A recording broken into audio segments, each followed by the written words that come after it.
Warning, censorship. Warning, censorship. Warning, censorship. I'm talking about our new class of overlords, Canada's public health officers. Oh yes, they love publicity. They love the limelight. They love the power. They love the respect they demand. But the moment someone disagrees with them, they're quick to pounce on that as unacceptable. Not acceptable. That's the exact phrase used by British Columbia's public health officer, Bonnie Henry, to describe people engaging in a peaceful protest outside of her office.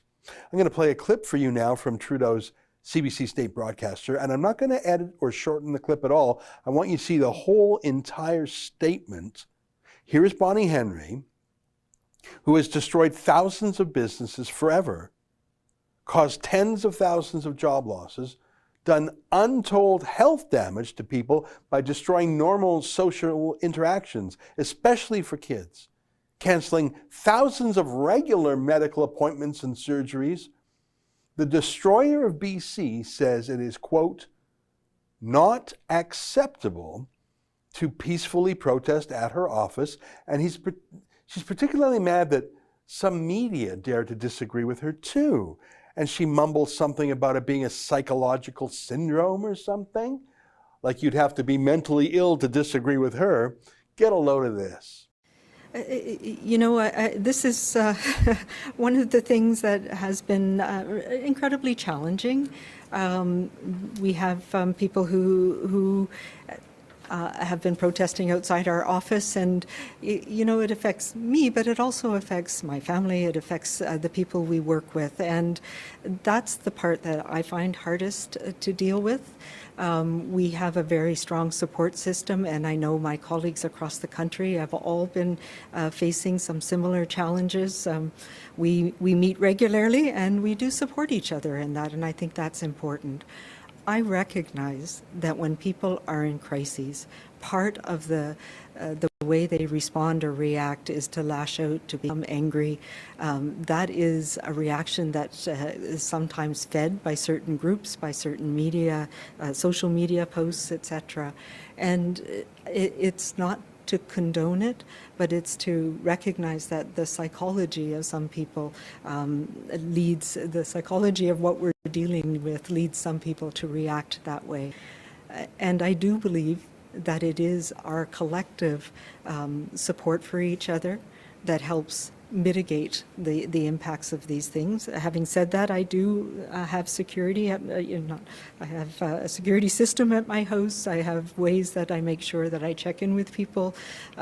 We support each other. And it really is not acceptable. And what I find most disturbing is how it impacts the people I work with and my family and my close contacts and their concerns. So that's the most challenging piece right now.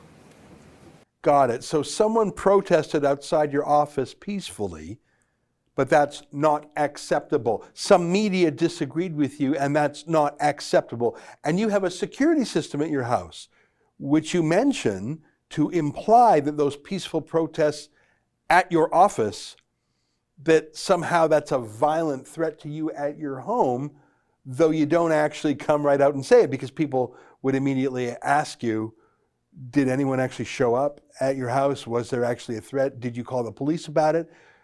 As if a millionaire public bureaucrat living in Vancouver doesn't already have a security alarm at her house before the pandemic. What a smearer. What an exaggerator. I should say that according to public filings, Bonnie Henry made more than $360,000 at the taxpayers' trough last year. She's not a practicing physician, by the way. I think that there are doctors who absolutely would earn that, but she's a politician. She's a bureaucrat with an MD degree. By comparison, the Premier of British Columbia himself only makes $211,000, so she makes nearly double. I disagree with many things that John Horgan has done as Premier of British Columbia, but I can say this in his defense. He campaigned in an election and he won. He actually increased his vote and his seat count. When did Bonnie Henry ever put herself to the Democratic test? How could voters fire her? Well, voters can't. But what citizens can do is protest peacefully, outside her office, in the media and social media. But she just said she won't have any of that. She just said all that is not acceptable. It really is not acceptable. Sorry, sister, you can't rule over us and tell us that we can't even talk back to you. That's not how it works. That's an excerpt from my daily show, the Ezra Levant Show. Every day I do a monologue on the news of the day, then I interview an interesting guest, and then I read my hate mail. You gotta subscribe. Go to rebelnews.com.